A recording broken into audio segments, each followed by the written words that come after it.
الحمد لله وحده والصلاة والسلام على من لا نبي بعده. أما بعد فأعوذ بالله من الشيطان الرجيم. بسم الله الرحمن الرحيم. إن الله لا يحب كل مختال فخور. وقال تعالى ولا تبذر تبذيرا إن المبذرين كانوا إخوان الشياطين. وقال تعالى إن الله لا يحب المسرفين. وقال رسول الله صلى الله عليه وسلم لا يحل مال امرئ مسلم إلا بطيب نفس منه. صدق الله وصدق رسوله النبي الكريم. إن الله وملائكته يصلون على النبي يا أيها الذين آمنوا صلوا عليه وسلموا تسليما. اللهم صل على سيدنا محمد وآله وعترته بعدد كل معلوم لك. زما عزتمندو مسلمانانو ورونو، نن جمعه کې بمنګه د هغه بیجا رسم و رواج متعلق بحث کوو چې زمنګ دا سماج او زمنګ دا معاشره هغه په سر باندې اغستی ده او زمنګ په کورونو کې او په اجتماعي ژوند کې د هغې د وجې نه ډېرې لویې پریشانۍ او ډېرې لویې دورۍ او د یو بل سره په زړونو کې ډېرې لویې نالګۍ دي چې الله جل جلاله د دغه بیجا رسم و رواج چې په نن سبا دور کې په ودونو کې په غمونو کې هغه په نفسونو کې کلک شوی دی، دغه زمونږ د نفسونو نه وباسي او زمونږ د معاشرې نه وباسي او هغه سادهګۍ طرف ته بیا راولي کوم چې په ابتدا د اسلام کې او مخکې وه. الله دې ماته په مختصرو الفاظو د جامع وینا توفیق را او تاسو ته د الله جل جلاله د سمج او په هغې موږ ټولو ته بیا د عمل کولو توفیق را نصیب کړي. زما عزتمندو مسلمانانو ورونو،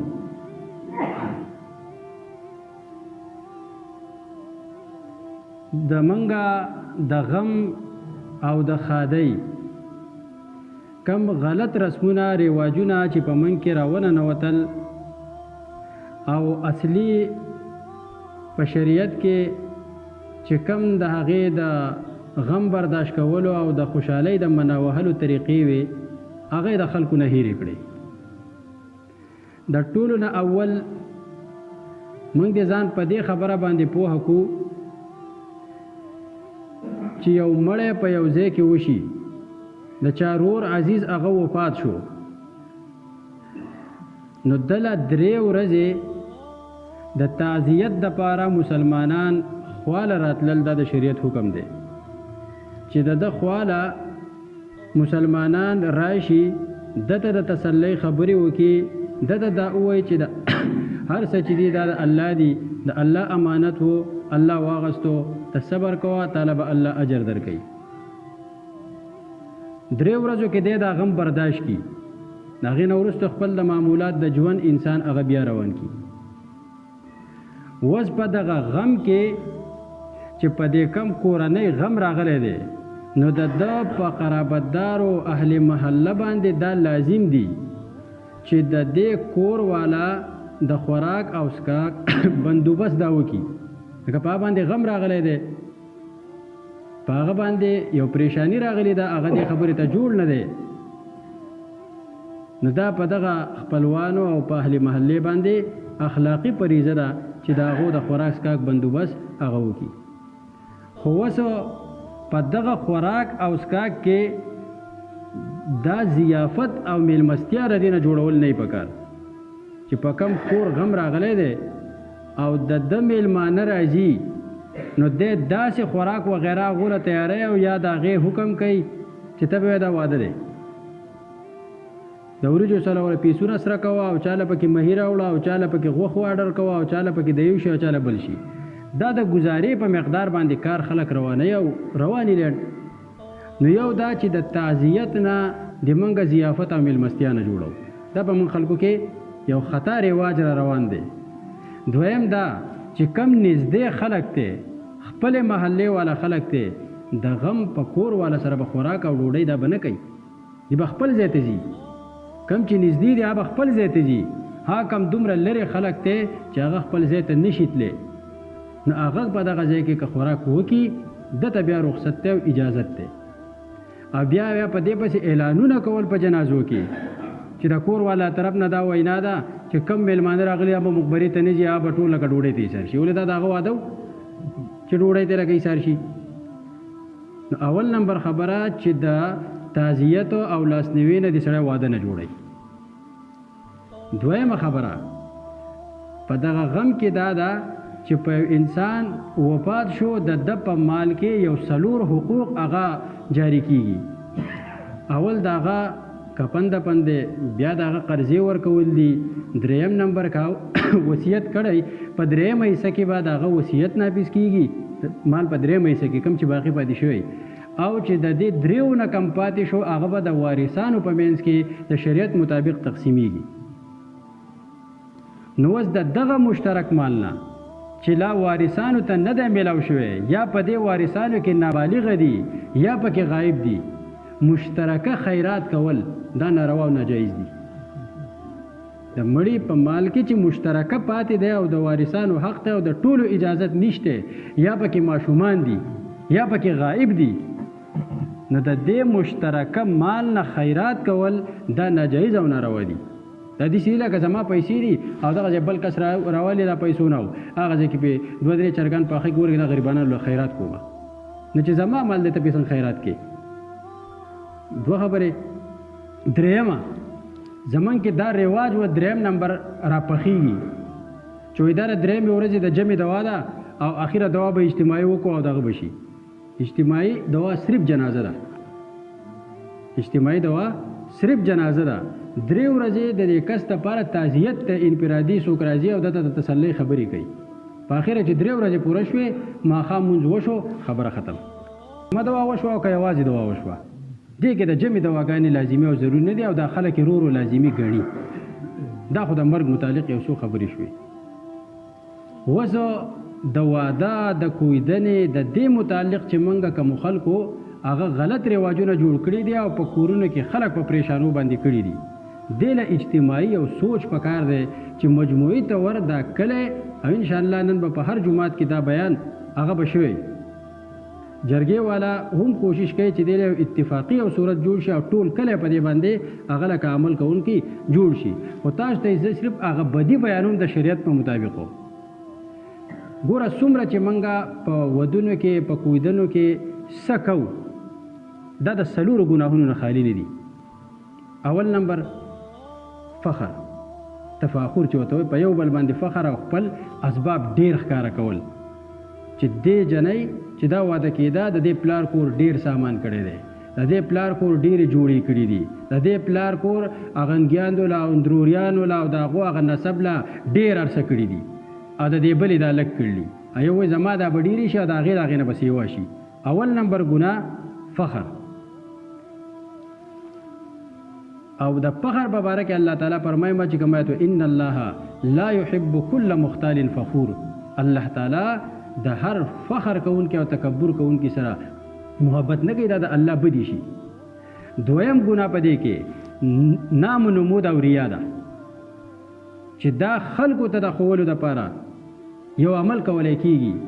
او حدیث کې راځي د قیامت په ورځ الله جل جلاله فرمایي چې زه په شریکانو کې د ټولو نه زیات د شرک نه مستغنیه بې پروا یم. چا چې د چا دپاره څه عمل کړی دی هغه د هغه نه د هغې اجر او بدله غواړي. اوس نو هندو ستړی او خدای ناراضه، نه مخلوق رضا کی او نه الله رضا کی او د خپل مال نه ځان خلاص کی. نو دویم نمبر په دې کې ګناه چې دی هغه د ریا دی، د نام و نمود دی پکې. او دریم نمبر په دې کې ګناه هغه چې دی هغه د اسراف دی، زیاتې چې په کم ځای کې محل د لګول وي او ته هغه ځای کې مال د ضرورت نه زیات لګې، نو دې ته ویل کېږي اسراف. او الله فرمایي چې ان الله لا يحب المسرفين، الله تعالی د اسراف کوونکو سره محبت نه کوي. 4 نمبر ګناه په دې کې هغه د تبذیر دی، د فضول خرچۍ دی. د الله تعالی حکم دی چې ولا تبذر تبذیرا، بے فضول خرچی مکوا، بے ځایه بے پیدې مال ملګوا. او ان المبذرین کانوا اخوان الشیاطین، څوک چې بے ځایه مال لګوي فضول خرچی کوي دا د شیطان رونه دي، دا د شیطان پشان دي. ځکه شیطان له الله تعالی قوتونه صلاحیتونه ورکړل، هغه د الله په نافرمانی کې ولګول. دغه رنګې دله الله مال ورکړی دی د الله تعالی په نافرمانی کې لګوي او ضایع کوي. دا د شیطان رونه دي. نو چې څومره موږ څه کوو د دې څلورو ګناهونو نه به هغه خالی نه وي، خامخا به دی. بل په دې کې په ودونو کې آتش بازي، هوایي ډزې کول یا روشنایي د دې دغه کول، دې ته ویل کېږي فضول خرچي. د دې هیڅ ضرورت نشته. د دې مال تپوس په الله جل جلاله د قیامت په ورځ باندې کوي چې دا مال دې ګټلی څنګه و او دا مال دې خرچ کړی څنګه دی. قدم د انسان به تر هغه وخته پورې پورته نشي چې 15 سوالونه دې نه شوي، پای کې 2 دا دي چې مال دې ګټلی څنګه او مال دې بیا لګولی څنګه دی. نو په ودونو کې یا په خوشحالۍ کې هوایي ډزې کول یا آتش بازیانې کول چې په هغې باندې په زرګه او په لکاو روپۍ ولګي، ولې دا ته بې ځایه لګې؟ ستا د خپل بچو رزق، د هغو په تعلیم، د هغو په تربیتو، ته چېرته د خیر په کار کې دا ولې نه لګې؟ چېرته د غریب بې وسه بې دسه د لارې کوڅې د جوماتو په دې کې ولې نه لګې چې ته هوایي لکه دا پیسې داسې اړاو کې؟ بل په دې فضول خرچۍ کې ډمې او بدګان په ودونو کې راوستل چې په یوه شپه کې 4 5 لک روپۍ زمونږ د دې ځای خلک هم دا اړاو کې او دغه کې بې پیدې. حساب به الله له ورکې، حساب به الله له ورکې چې په لکونو روپۍ په ودونو کې په دې شي باندې خلک څه کي هغه اړاو کي او ختمې کي. بل په دې کې د ټولو نه غټ ګناه هغه دا هم دی چې انسان په دې بېجا رسم و رواج باندې قرضدار شي.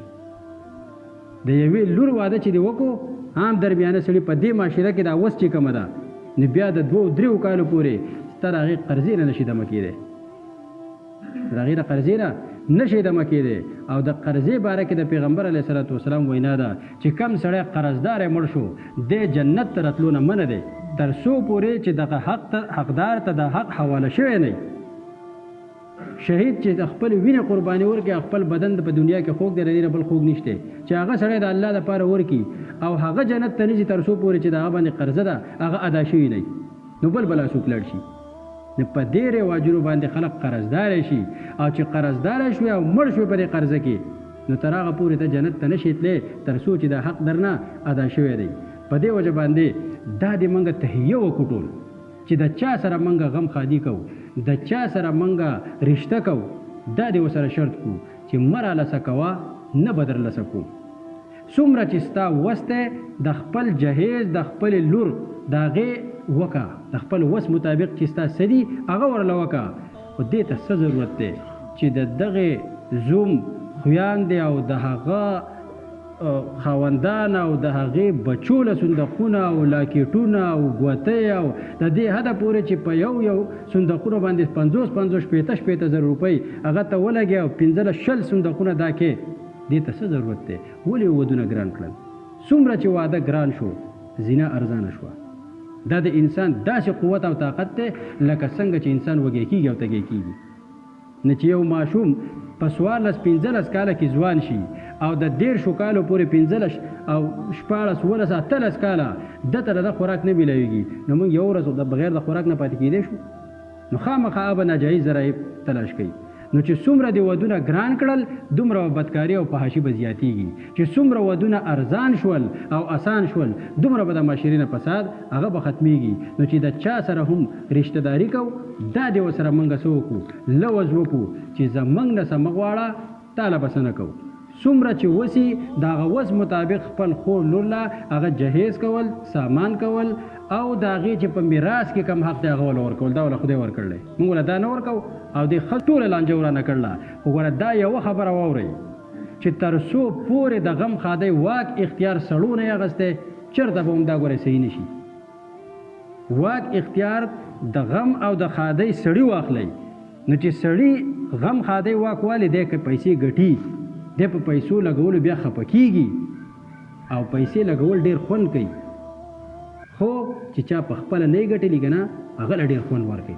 او چې تا په خپله باندې وګټلې په خپله نو بیا به دې په 1 روپۍ پسې هم زړه خوږېږي. هغه یو قصه ده که نه، و یو کس پیزار د چپلو د 2 روپو چپلې اغوستي و، هغه یو قیمتي سازر و پای باندې پاکول. هغه کس ورته ویل چې دا سازر دی د 20 روپو دی او پیزار د پلاستیکو دی د 2 روپو دی، ته په دې سازر باندې د څښاپ د کمزور پیزار ولې پاکې؟ وی دا سازر راته د پلار نه پاتې شوی دی، بې کړاوه دی، او وی دا 2 روپو دا چپل چې دی دا مې په خپله ګټلې دي، نو ځکه په دې باندې څه کېږم، هغه خفه کېږم. نو ګوره حدیث چې کوم ما لوستلی د هغې ترجم کوم ټایم ناوخته شو، خفه کېږی مو، خو لیکن نن دا خبره لږ اهمه وه. نبی علیه الصلاة والسلام فرمایي لا یحل مال امرئ مسلم، د یو مسلمان مال بغیر د لا یحل حلال نه دی، جایز نه دی مال د مسلمان اغستل الا بطیب نفس منه، مگر د هغه د زړه په خوشحالۍ باندې. د یو مسلمان مال لګول خوړل اغستل د هغه د زړه د خوشحالۍ نه بغیر اغستل دا ناجایز او ناروا دي. اوس موږ دې سوچ وکړو چې په دې ودونو کې کویدنو کې په دې بچو کې دلو کې چې دا کم کارونه موږ کوو، هر سړی دې په خپل ګریوان کې سر دننه کې او دا څوک چې قرآن ولا ورکا دا د ځمنه کوي، صرف په دې وجه باندې کوي چې شرمېږم خلک به راته څه وایي، یا صرف په دې وجه باندې کوي چې بل ورځ به مې لور ته خلک پیغور وکړي او ما ته به پیغور د غریبۍ راکوي، وایي پوزه مې پرې کېږي، څه وایي وایي پوزه به مې پرې شي، د دې وجې نه کوي او دا اغستل ناروا او ناجایز دي. نو زمونږ دغه ذمهداري وه چې تاسو ته مې پوره خبره واضحه کړه. اوس د دې نه اخوا دې له مشترکه یو لایحې عمل ورکول، که جرګې والا د کلي مشران کېناستل او یو لایحې عمل یې ورکو، نو په هغې به انشاءالله موږ عمل کوو چې مجموعي طور په یو شي باندې عمل راشي، د دې فالو کول او د دې عملي کول بیا اساني، خو انفرادي طور دا نه کېږي. ځکه انفرادي ته کې زه ورته نه یم تیار، خو که زه یې کومه ته ورته نه یې تیار، او که زه نه کومه او هلته مې لور او خور واده شي نو په کور کې ورته خلک پیغورونه کوي. خو چې اجتماعي طور یو شی ختم شو هغه بیا ختمي. الله تعالی دې ما او تاسو له ټولو د عمل توفیق راکړي. واخر دعوانا ان الحمد لله رب العالمین.